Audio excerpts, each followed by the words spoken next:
Every morning, at 6 a.m., before the city even yawned awake, Samuel arrived at the sleek glass building in downtown Chicago with a mop, a ring of keys, and a quiet smile. His uniform was plain blue coveralls, slightly worn boots, and his work unnoticed by most. He swept the hallways, scrubbed the restrooms, emptied bins, and replaced stale coffee filters in the communal kitchen, all before most employees had even stepped off the elevator. He moved silently, greeting each early arrival with a nod or a gentle, "Good morning." Most responded with politeness, except one, Devin Lawton, a junior executive fresh out of business school, wore confidence like a badge and arrogance like a cologne. He walked with his chin high, eyes narrow, and ego sharp. Each morning he passed Samuel with a smirk or a dismissive comment. "Better clean faster, old man, you're holding up the real work." Or, "Hey, you missed a spot, what are we paying you for?" Samuel never answered back. He only nodded and continued his work, patient as a sunrise.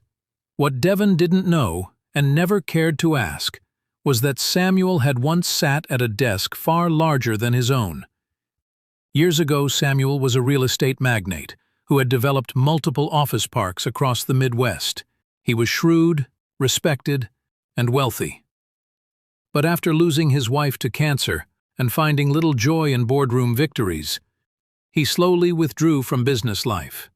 He handed over day-to-day control of his companies to trusted partners, keeping his name far from the public eye. This particular building was his first project, the one he built with both heart and hands. So in quiet reflection and search for connection, he returned not as an executive, but as the janitor, the one who knew every bolt in the foundation. Devin, meanwhile, was climbing ladders built by others, thinking each rung belonged to him alone. His voice grew louder in meetings, his complaints about lazy staff more frequent. He boasted of future promotions and belittled anyone beneath his pay grade. Secretaries avoided him, interns feared him, and Samuel, who scrubbed the floors he walked on, received the worst of it. Then one Thursday morning, the fire alarm went off.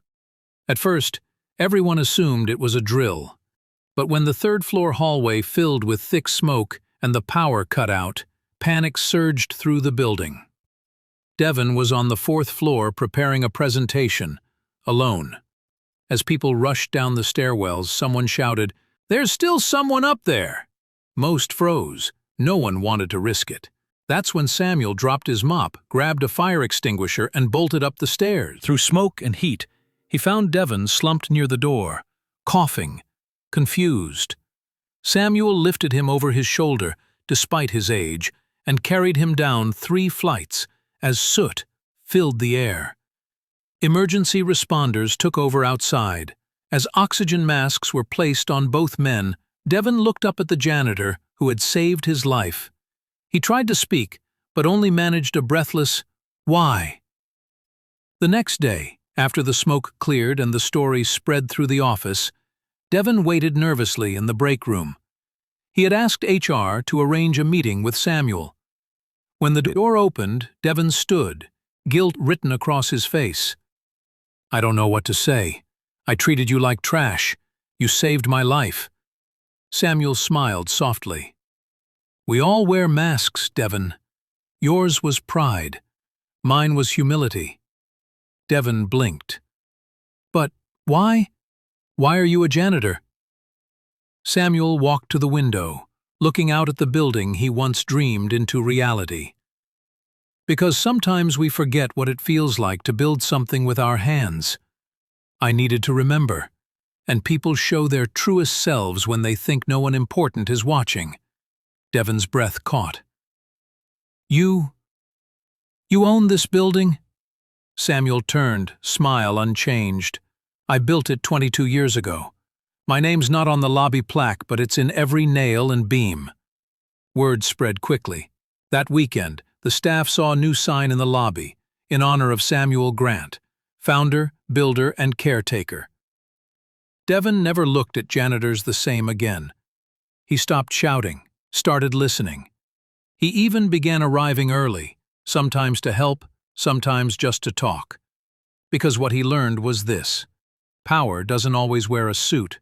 Sometimes it holds a mop and walks quietly through the halls, watching who we become when we think no one is watching.